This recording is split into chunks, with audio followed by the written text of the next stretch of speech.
হুম। দেখেন, স্বাধীন মালিক সাহেব তিনি একজন আইনজীবী এবং বাংলাদেশের যারা সিনিয়র আইনজীবী আছে তাদের মধ্যে তিনি অত্যন্ত বিজ্ঞ। তিনি কি বলেছিলেন যে সবসময় গণভোট পরে হয়, জাতীয় নির্বাচনের পরে। এখন বিএনপির পক্ষ থেকে সবসময় কিন্তু একই কথা বলা হচ্ছিল। কিন্তু সরকার এমন একটা অবস্থা সৃষ্টি করলো যে গণভোট আগে হবে। তো যাই হোক, পরবর্তীতে কিছু দল তারা আবার বলল একই দিনে গণভোট এবং জাতীয় নির্বাচন। তখন বিএনপি স্বাভাবিকভাবে সেটা গ্রহণ করেছে। কিন্তু বাস্তবতা যেটি বলে সেটি হলো যে গণভোট সবসময় পরে হয়। এখন গণভোটের রায়, দেখেন আপনি প্রশ্ন করলেন ৪ টি আর আমাকে উত্তর দিতে বললেন ব্র্যাকেটের মধ্যে আমাকে বন্দী করে রেখে যে এই ৪ টা প্রশ্নের একটা উত্তর।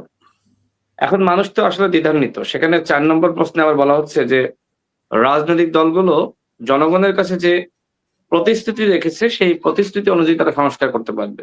অর্থাৎ এক ধরনের অ্যাম্বিগুইটি সব জায়গায় রাখা হয়েছে। মানে অন্তর্বর্তীকালীন সরকার মূলত তারা যে ১৮ মাস ব্যয় করল, কেন? তারা কি আসলে প্রকৃতপক্ষে সংস্কার করতে পেরেছে? তারা কি আসলে বিচারটা করতে পেরেছে? হ্যাঁ, তারা একটি নির্বাচন জাতিকে উপহার দিয়েছে।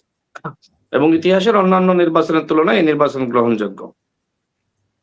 যে কারণে মানুষ কিন্তু সরকারকে এভাবে দোষারোপ করছে না।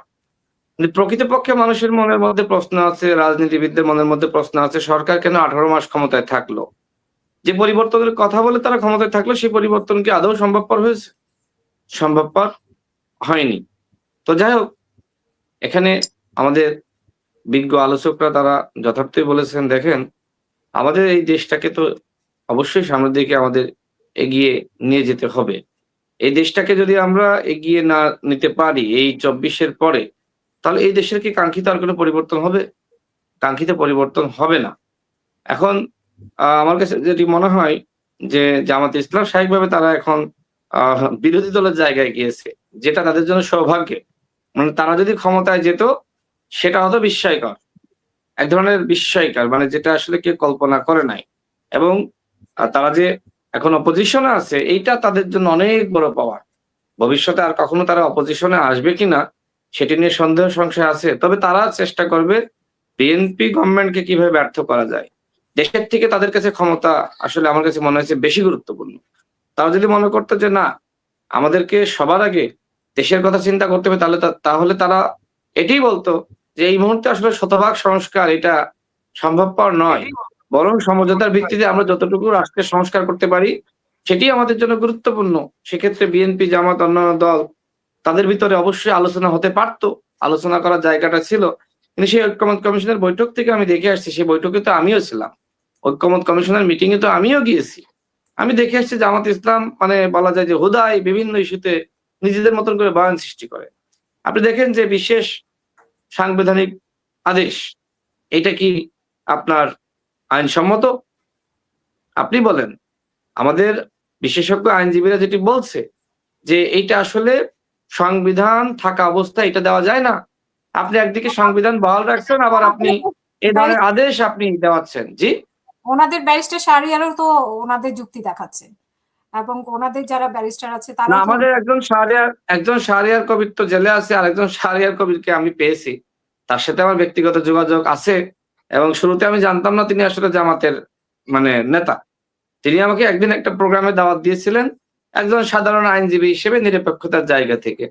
তা আমি সেই প্রোগ্রামে প্রেস ক্লাবে আমি গেলাম, যাওয়ার পরে আমি যখন বক্তব্য মানে তাদের বিরুদ্ধে চলে যাচ্ছে, আমাকে থামানোর জন্য বারবার চেষ্টা করা হয়েছে। আমি তো অবাক হয়ে গেলাম।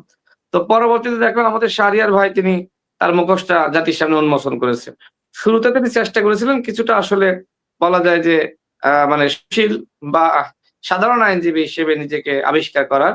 কিন্তু ওই যে কথা হলো যে আসলে বেশি সময় তো নিজের চেহারা লুকিয়ে রাখা যায় না। একসময় না একসময় বোঝা যায়।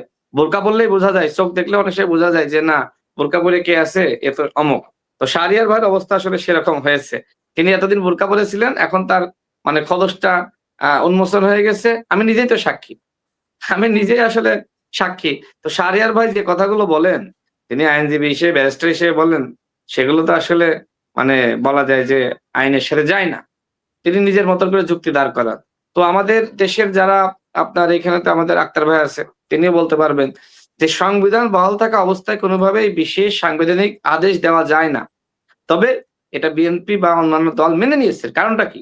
মানে ওই মুহূর্তে না মানলে নির্বাচনটা করা সম্ভবপর হচ্ছিল না। এমন প্যাঁচগোছ, হ্যাঁ? এমন ভাবে মানে সামনে একের পর এক আইন উত্থাপন করছে। দুঃখিত, আইন না, তাদের তৈরি আইন। তাদের হুম, মতন করে তৈরি আইন মানুষের সামনে হাজির করছে এবং ওই যে দেখলেন না? অনলাইনে জরিপ দেখে মনে হলো সে জামাত ক্ষমতায়। বিএনপি সব জায়গায় ফেল পেরেছে। কিন্তু অনলাইনের জরিপের বাইরেও তো জরিপ আছে। জনগণের জরিপ। সেই জনগণের জরিপে বিএনপি তো ক্ষমতায় আসলো। তো জামাত ইসলাম এই যে সবসময় অনলাইনের পিছনে অনেক বেশি ইনভেস্ট করে থাকে। যে কারণে অনলাইন দেখলে মনে হয় যে সবই মনে হয় জামাতময়, সবই জামাতময়। জামাতের আমিরকে তো প্রধানমন্ত্রী এবং রাষ্ট্রপতি সবই তো জনগণ বানায় দিল। মানে অনলাইনের জনগণ। কিন্তু আসলে কি হইতে পেরেছে?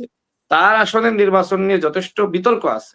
এবং যেটি আমরা শুনছি অনেকে বলছে সেখানে বিএনপির যিনি প্রার্থী ছিলেন তিনি সেখানে বিজয়ী হয়েছিলেন। এমনকি নাহিদ ইসলাম যেখান থেকে প্রার্থী হয়েছিলেন, সেখানেও বিএনপির প্রার্থী বিজয়ী হয়েছিলেন। কিন্তু মূলত এই ২ জনকে যদি আসলে সরকার বিজয় না করত, জামাত কি নির্বাচন মানত? এনসিপি নির্বাচন মানত? সুতরাং বলা যায় যে মেকানিজম যদি আপনি বলেন, মেকানিজম হয়েছে, জামাতের আমিরের আসনে মেকানিজম হয়েছে।